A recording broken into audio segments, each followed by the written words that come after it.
Hello, I'm Esther Gitu. Welcome to Africa 54. Here's what's coming up. The U.S. military pullout from Niger has a major impact on efforts to fight terrorism in the region. A new homegrown school feeding program initiative is reshaping the lives of smallholder farmers and students in Malawi. And African stories, both oral and written, serve as an educational tool to impart ethical values to young people. All this and much more coming up on today's Africa 54.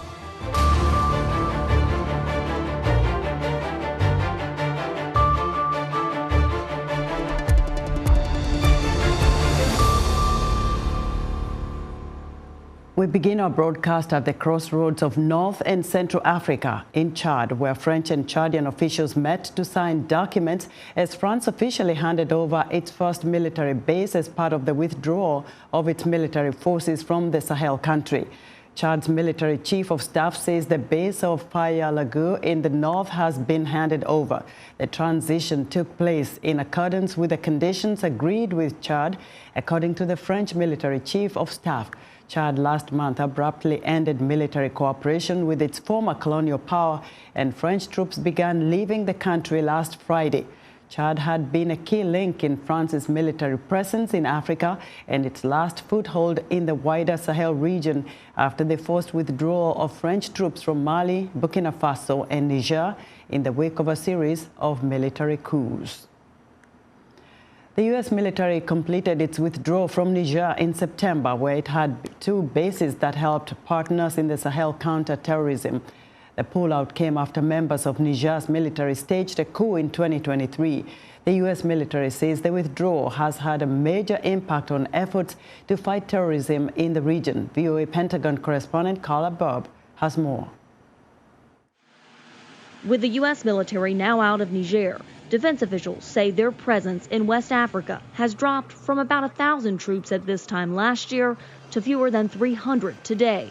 Our goal. U.S. Major General Kenneth Ekman led the withdrawal of U.S. forces, who were helping counter violent extremist organizations, or VEOs, in the Sahel. If there was one country that was most important on our ability to address Sahelian VEO problems, or the Sahelian VEO challenge, it was Niger. It is a strategic setback with regards to how each of us pursues our security objectives in the region. Military analyst Bill Raggio says the already dire terrorism in West Africa is worsening. The jihadists have been on the march. In some countries, it's stunning. For instance, Burkina Faso. It's admitted that about 40% of the country is under control of Al-Qaeda's branch there. He says that without a major base to host troops and surveillance drones, U.S. and French counter-terror missions in West Africa are in bad shape. The region has become more opaque. Absolutely. Without the Western support that existed before the junta ousted the democratically elected government, Niger has failed to hold back a rising terrorist tide. The Nigerian military says terror attacks earlier in December killed at least 39 people, including children, near the border with Burkina Faso. In Niger, violent extremist attacks have become more lethal. That's a fact since the coup on 26 July 2023. They've got fewer resources and fewer partners. But officials say the withdrawal doesn't mean the U.S. military is giving up on West Africa. Instead, it's resetting its efforts. This is the nascent stages of our reset. General Michael Langley, the head of U.S. Africa Command, told VOA in October he aims to build a new footprint to help fight the region's growing terror threat. We pulled out of Niger, but we are engaging with coastal West Africa countries because if we look at the what direction is metastasized is on the northern regions of Cote d'Ivoire, of Ghana, and Togo, and Benin. Ekman says that requires a different approach. If our presence in Niger allowed us to go inside out relative to the Sahelian-based VEO threat, we now have to revert to going outside in. Countries like Cote d'Ivoire, Ghana, Benin, Chad, our access to them and the degree to which they want to partner with us will influence how we go outside in. And General Langley says negotiations to work with those governments will take time. We're still in stages of defining what that host government at their higher levels of what they do want from us to be able to complete that solution set to effectively counter terrorism. As deliberations continue, more and more terrorists are threatening the very governments whom analysts say have pushed away the countries that might be able to help them. Carla Babb, VOA News, the Pentagon. The United Nations estimates that the world produces over 430 million metric tons of plastic waste each year, with the largest source being single-use packaging. VOA's Valdia Baraputri has the details.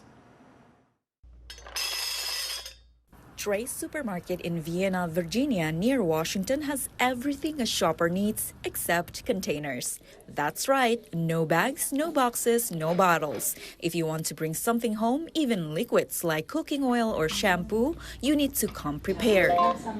Visitors bring their own containers and weigh them, fill up what they need, and then buy their goods by weight. I got the idea to open the store, it was like 2018, so how many years, almost 6 years ago. I got tired of seeing so much garbage and plastic and trash, like single-use coffee cups, like single-use packaging, and I knew that less and less was going to be recycled. Persont opened Trace in 2021. She says, according to Greenpeace data, only 6% of plastic waste in the U.S. is recycled, and she hopes stores like hers can make a difference. In the 3 years that we've been open, we've refilled 21,000 containers. That's just containers. That doesn't even count the things that are not wrapped in plastic. That's reducing the demand for that plastic bottle. Shopping at a refill store might not be as easy as a full-service store at first, but customers says it gives them a sense of accomplishment. Oh, you feel good because, you know, you're doing your little bit for the environment, and the staff are very friendly and helpful, and they're very much into doing for the planet and the environment as well. So, yeah, it feels good. In Tacoma Park in Maryland, another refill and zero-waste store called Fulfillery even offers their own self-made products. One of them is an all-purpose cleaning tablet made from recycled cooking oil. So you open this up, and it looks, once you open it up, you cut it up, add water, and it becomes a really great cleaner. It cleans granite, it cleans wood. Saha opened the store 4 years ago. She says changing consumer behavior, no matter how small, is key to reducing waste.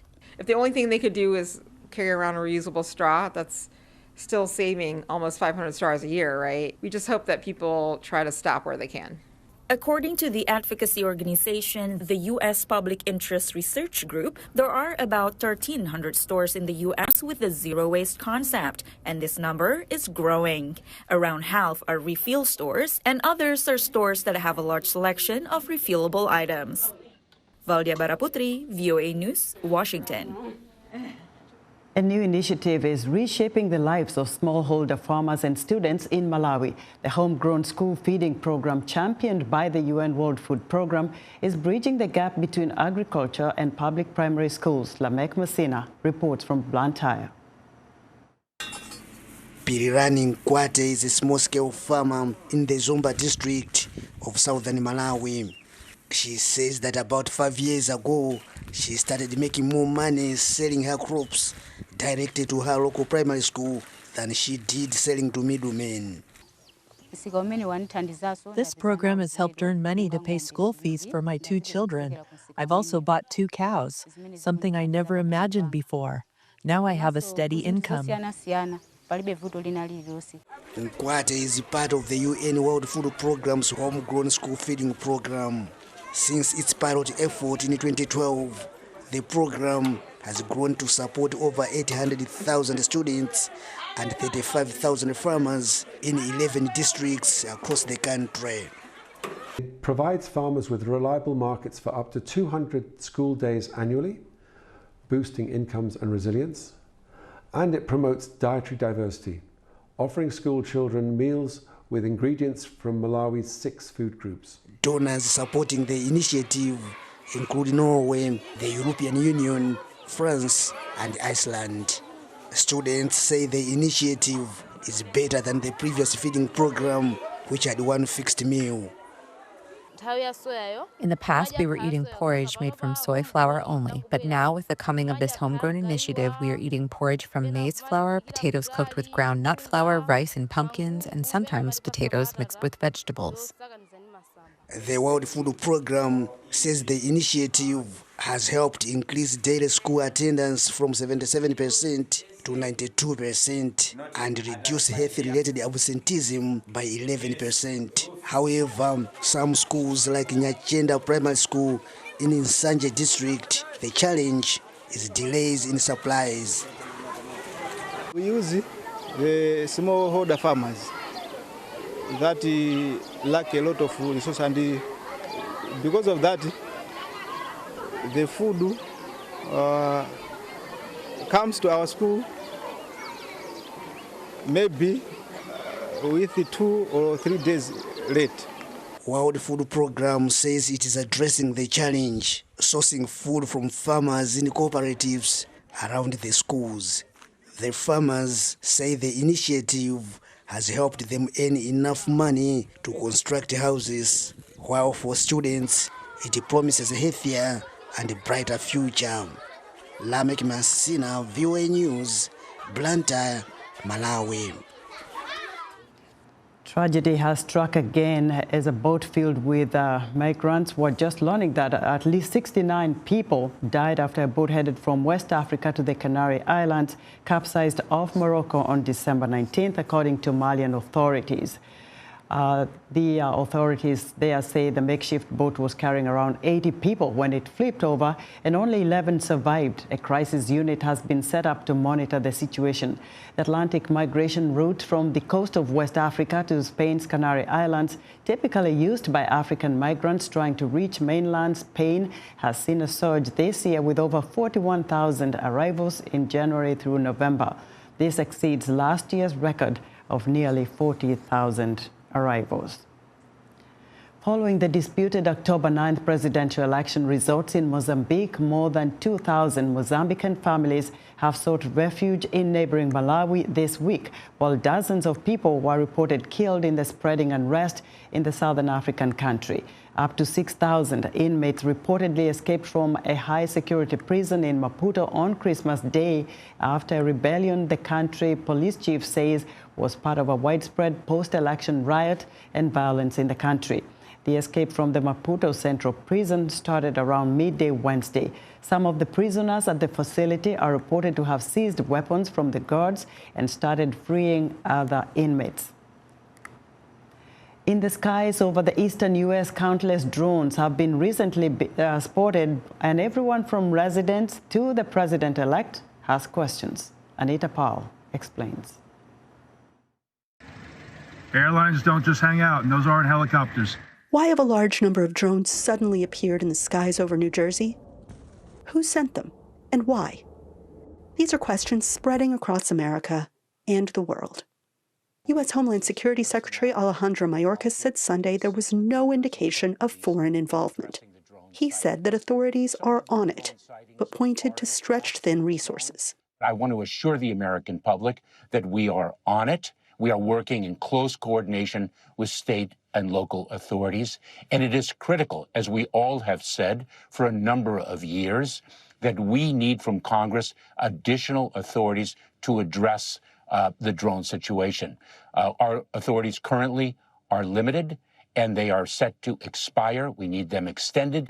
Residents say their normally quiet skies have lit up in recent weeks as officials seek answers. They're not the size of a commercial airliner, but they're the size of a vehicle. Because if they get lower, they would get substantially bigger. And I can see that. I could tell. It's not a hobbyist. And there's so many around New Jersey, throughout the whole state. Everybody's seen this for 3-4 weeks now. That imagine how much money this must cost. Top elected leaders are demanding action. Why do we have more questions than answers?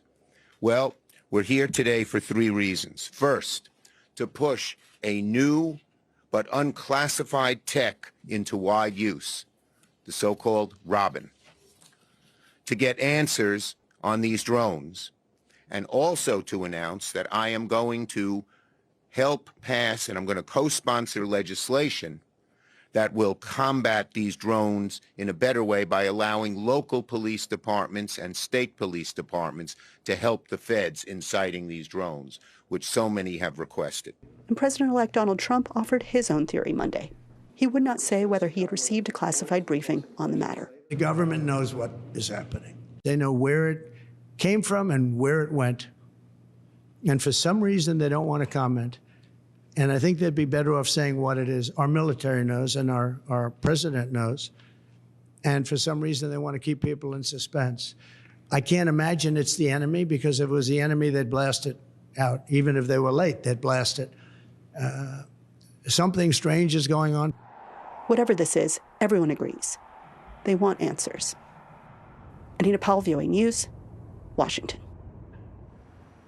Let us know what you think about Africa 54 and all our VOA Africa programs on our website at voaafrica.com. Still to come, a father and a daughter work toward publishing and distributing a children's book relating to African children in the diaspora. We'll be right back.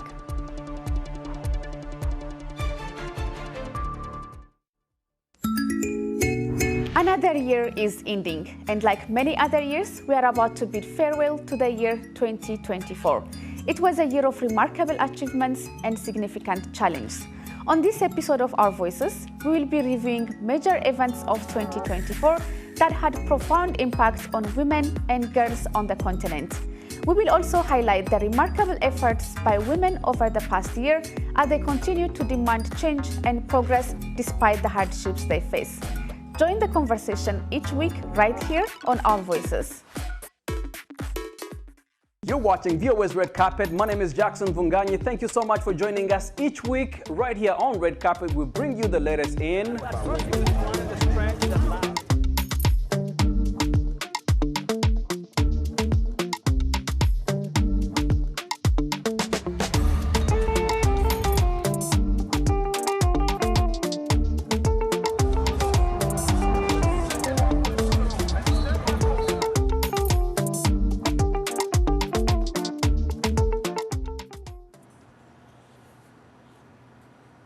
In other news, terrorist group Al-Shabaab says one of its top commanders, Mohammed Mire, was killed in a drone strike near Kunyo Baro in Somalia's Lower Shabelle region. Al-Shabaab did not say when the strike took place, but it is blaming the United States for the killing. The U.S. military command in Africa, in a statement late on Thursday, confirmed conducting a December 24th airstrike against Al-Shabaab. President Isaias Afwerki of Eritrea and President Hassan Sheikh Mohamud of Somalia held extensive discussions this week at the State House in Asmara, Eritrea. The two leaders focused on the consolidation of bilateral ties while also addressing regional and international issues of mutual concern. And in Sierra Leone, some of the 28,000 amputees left from the country's civil war are now training to farm and strengthen their independence. Despite its success with 100 trainees so far, the project remains a rare example. The country's Truth and Reconciliation Commission says there is currently no specific support for amputees from the government. In an attempt to end polarization in Zimbabwe's media, an organization is hosting sports events for journalists from the privately owned and state-run media. Columbus Mavunga has more. These journalists usually compete against each other for breaking news, but today they face off on the soccer pitch in Harare. It is all part of a new initiative to end a polarized media environment. The Sports Day is set up by the non-profit Gender and Media Connect. Its national director, Patience Zrima, says she hopes sporting events like this one will reduce media polarization in Zimbabwe and improve the wellness of reporters. This day is going to be very critical because we've seen media houses from across the divide coming together to organize this event. And I think this is just a way that the media can now be able to really come together, to network, and to be able to find common ground as they do their work. One of those involved is Leopold Munhende, a senior reporter for the media outlet New Zimbabwe and the president of the Young Journalists Association of Zimbabwe. Munende says he sees the same news events being reported on in totally different ways, but he says coming together in a relaxed manner could help change that. We get to meet as journalists from different sides of the of the media industry, the publicly owned and the privately owned. We get to discuss the articles which we are writing, which are causing a lot of discussion. Godfrey Maregere from the state-owned Zimbabwe Broadcasting Corporation, which is seen as supportive of the ruling ZANU-PF party, also thinks the games are a good idea. Zvinobatsira kuti tinogona kushandidzana pamwe chete pasina kuti ZBC pasina kuti PK pasina kuti chibati semajournalist one team. Zvinobatsira kuti even kwatosienza muzvonga tunoita ichidzikira ende hakuna kudzikisana kuti mudzimai kana kuti murume tinokwanisa kutamba zvikuita zvinhu zvimwe chete. Tokwanisa kutamba bhora, tokwanisa kutamba soka tese remadzimai, tokwanisa kutamba netball yemadzimai, tokwanisa kutamba soka yevarume sevanhu vamwe chete. Another benefit, say organizers, is that the sports will improve the health of those taking part and help them ease stress. The government-appointed Zimbabwe Media Commission has been calling for an end to media polarization for the benefit of audiences. Godwin Piri, its executive secretary, says there are ways media can improve the situation. Refuse to be spokesperson for politicians. Speak for the profession. When you find yourself parroting a political position ahead of your journalistic principles, then you already have a problem. Piri says that when reporting is polarized, the more likely it is that audiences and advertisers could be driven away, causing media outlets to close. Columbus Mafunga, VOA News, Harare, Zimbabwe. African stories, both oral and written, serve as an educational tool to impart ethical values to young people while teaching them about the community and its cultural norms. Oluyemi Falomo, a retired engineer and storyteller, together with his daughter Mo Falomo, are on a mission to publish and distribute a children's book, The Princess and the Gourd. They say that for the African children in the diaspora, African stories foster a strong sense of identity and pride in their cultural heritage. VOA's Jackson Vunganyi has their story. Storytelling, a central component of Africa's oral tradition, is a means of transmitting history, values, and wisdom from one generation to the next. But beyond entertainment, the Falomos say that it is a way for African children born in the diaspora to learn and connect with the values and culture of their ancestral home. Making it important for us to know that it's important to work hard. And when you work hard, there are rewards for hard work. Making sure that we understand the value of like respecting elders within our culture. Making sure that we even speak our language, right? Those are the things that, and education as a whole, those are the values that my father instilled within me. And he used some storytelling, some emulation within just looking at his life and just how he lived his life to actually tell us. And those are some of the lessons you're going to pass on to you know, his grandkids. Yeah. Mo Falomo believes that African stories play a powerful role in helping children in the diaspora connect with their roots.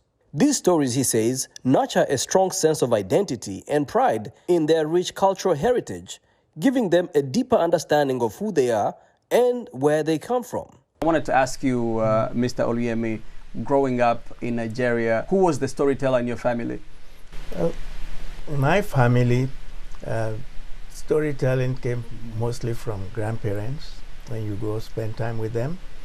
And because we have large families, that is, relatives live with them, so we gather outdoors. At what time? In the evenings? In the evening, under the moonlight.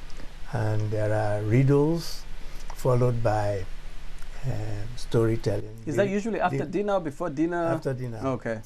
Just a way to relax before bedtime. Good yeah. night, it's not raining, the moon is, so the riddles test your ability to reason things out quickly and get a solution. And then the stories, most of the time, the stories were about inanimate. The turtle, the hare, comparing speed and strength, yeah. or slow but yes, thoughtful. the turtles, those fables. The fables are mostly what we heard. Let's talk about publishing. You cited this interesting statistic, the Cooperative Children's Book Center, again saying only 12% of U.S. children's books had a black main character. And this, I guess... Best-selling books. Best-selling books. It opens you to this new world of publishing. Yes. What does it take to, what goes into publishing? What kind of resources do you need to publish a book? Well, one, I would say that to tell a story is one thing, to tell it well is very important, right? The medium with which you tell the story, the quality of the book in itself, the illustrations, the colors. So from the beginning, it was finding an illustrator that was, one, African, specific to us. She was actually Yoruba, so she understood some of the cultural nuances. The second part is working and reiterating this book multiple times to get the version that spoke to the level of quality. That captures the essence of the story. What has that meant for you working with him closely on this project? Sorry. I love this guy. So it's actually meant a lot to me. You're getting a little emotional about it. Sorry. Yeah. My dad's done a lot for me growing up, and just his consistent show of love and care. So to be able to give of my time, to be able to give back to him I'm grateful to God that he's alive for me to be able to do that for him, right? I feel like this book is part of his legacy, and just the ability to walk alongside him in bringing his vision to life is a blessing within itself. So it's been a journey. My dad's a good listener. So because we're feeding off of each other and changing elements of the book, because I was like the primary editor, right? And so with editing this book and getting it to where it is, he's kind of listened. He didn't go, oh, you're changing my story, or this is not, so it's been a collaborative process. It's definitely been a collaborative process. That was Oluyemi Falomo, a retired engineer and storyteller, and his daughter Mo Falomo speaking with VOA's Jackson Vunganyi. And that's our show for today. Be sure to watch Africa 54 on our website at voaafrica.com. From all of us here in Washington, have a great and safe last weekend of the year.